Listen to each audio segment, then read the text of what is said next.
সকলকে স্বাগত। পুবালি বাগামিতে নিয়ে চলে এসেছি আজকে আরেকটা ভিডিও। মোমবাটিকার শিবরি প্রিন্টের কাপড়গুলো দিয়ে আমি কি বানাবো তোমাদেরকে বলেছিলাম দেখাবো। তো গোপালের জামা বানাচ্ছি এইগুলো দিয়ে। চলো দেখা যাক কিভাবে আমি বানাই জামাগুলো। এইখানে জামাটা একটুখানি শক্ত হওয়ার জন্য আমি ভেতরে কিন্তু একটা আস্তরের কাপড় নিয়ে নিয়েছি।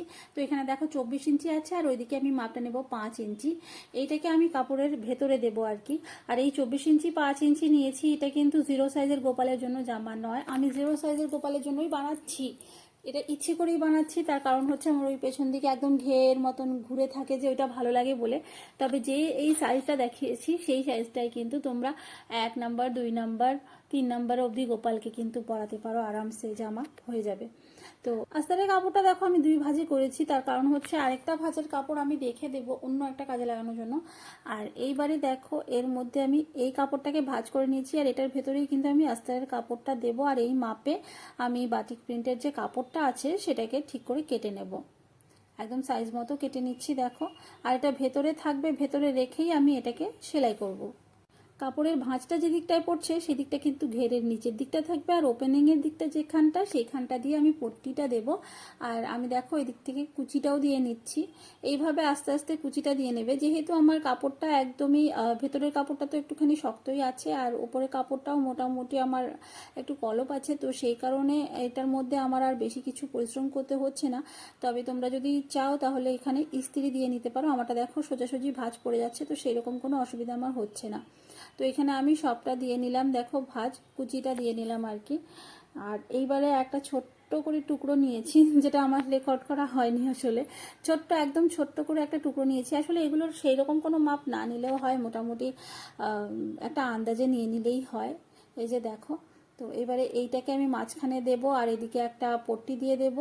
আর ওই ওপরের পার্ট হবে আর কি, যে পট্টি একটা সেলাই করে নিয়েছি ওইটা ওপরের পার্ট হবে। মাঝখানে কোমরের কাছ থেকে একটা যেমন আমরা কি বলে এটাকে, সুতলি মতন দিয়ে আর কি, তো সুতলি একটা দিয়ে দেব।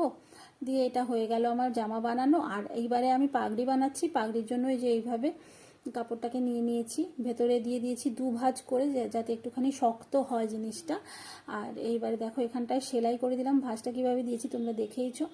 এবারে এটাকে উল্টে নিয়ে এখান থেকে ওখানে যখন সেলাই দিয়েছি দেখো, এবারে 2 ভাঁজ করে নেব, নিয়ে মাঝখানে এখানটায় আবার একটা সেলাই দিয়ে দেব।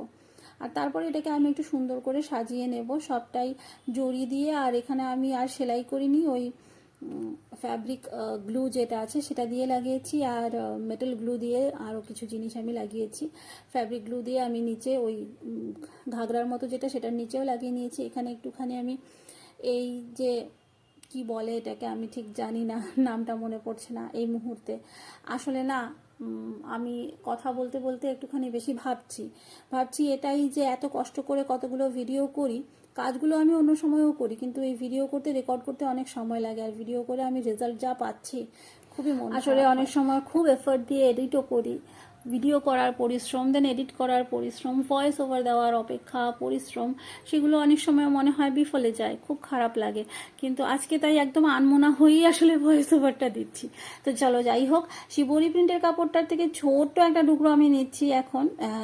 ঠাকুরের জন্য আরও অনেক জিনিস বানাবো, সেখানে এটা ব্যবহার করব পরে। তো ছোট্ট, একেবারে ছোট্ট, কতটুকু জানো, 2x2, ঠিক আছে, একটা বর্গক্ষেত্র আমি কাটছি।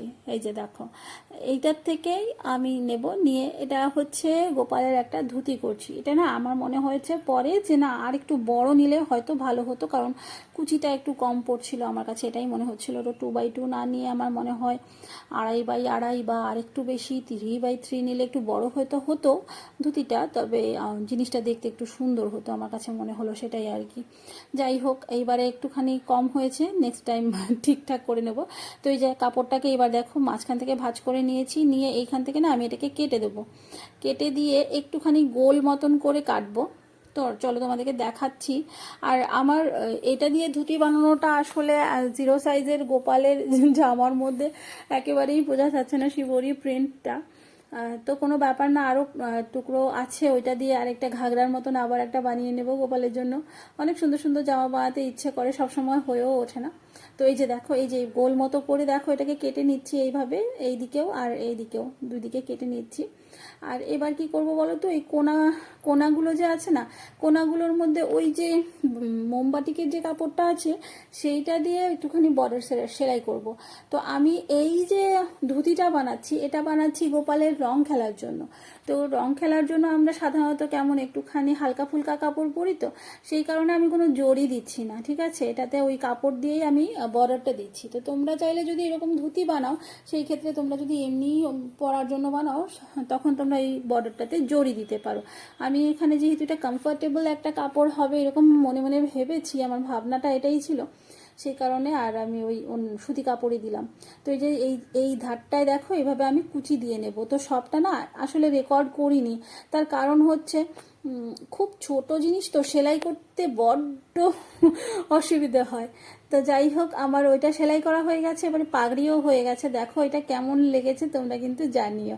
এই যে গোপালকে পরিয়েছি দেখার জন্য এই জামাটা পরিয়েছিলাম, আর গোপালকে এমনিতে ওই আরেকটা জামা যে ঘেরওয়ালা সেটা পরিয়েছিলাম। তো আশা করছি তোমাদের ভালো লেগেছে, আর যারা নতুন দেখছো চ্যানেলটা সাবস্ক্রাইব করে দিও। দেখা হবে তোমাদের সাথে পরে আরেকটা ভিডিও। টাটা।